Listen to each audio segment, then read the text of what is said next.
All right, everyone. So it's that time. Old shoes, here they come. So the practice of old shoes being hidden in houses has been going on since the 16th century. Houses from, I would say, roughly the 1500s to the 1700s have had shoes hidden in attics, walls, and even under floorboards. So the practice started in, I would say, the United Kingdom to Europe, and has passed through to the colonies.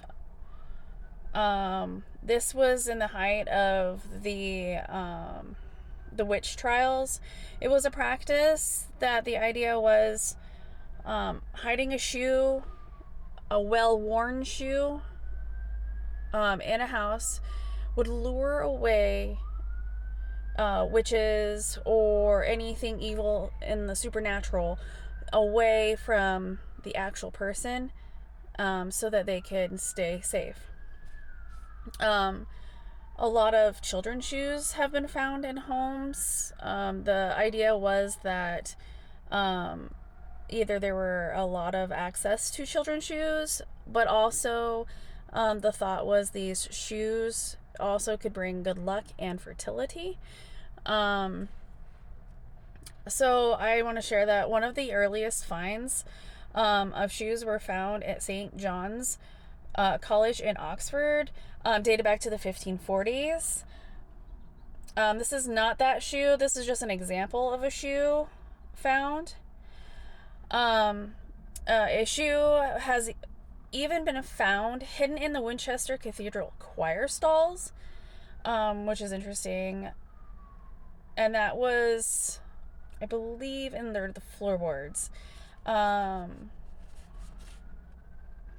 so a lot of families, they do find shoes in their homes. Some do choose to uh, put those shoes back, or they remove the shoes. Um, some people are probably wondering what the purpose of putting these shoes in attics, walls, or under these floorboards. Like I said, it's to help ward away evil, um, good luck, and I just want to say that there is a great example of this practice on an episode of Kindred Spirits with Amy Bruni, Adam Berry, and Chip Coffey. It is season 6, episode 2. A family finds a shoe hidden in their attic. It is giving off some creepy vibes. They're already having some paranormal activity. So they call in Amy and Adam. They come in, they do their investigation. They do a lot of research, which I really love about them as a paranormal investigative team. And in finding out all the information about the original family that owned this house and who the shoe belonged to. The current owners of the house decide that they're going to keep the shoe, put it back, and they're going to put a shoe of their own in that space. Because that shoe, the original shoe, is doing what it was intended to do. It is soaking up all of that evil and negative energy, pulling it away from the family, and the whole house in general. So that is a really good example of that.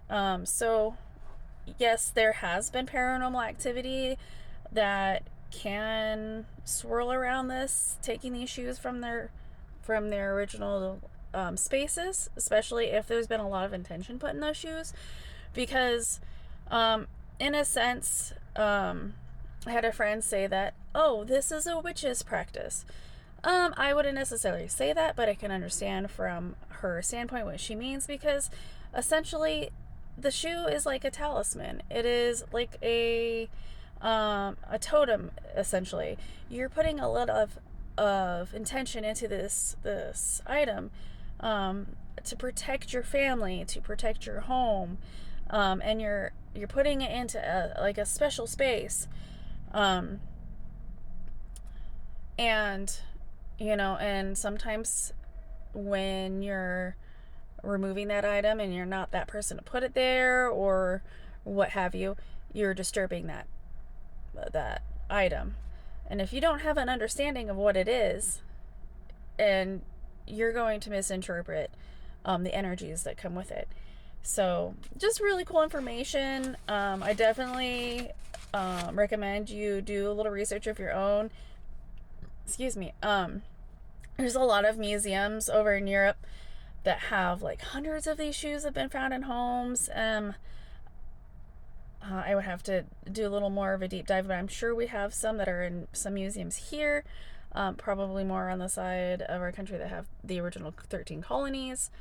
I just think it's really fascinating information of our history.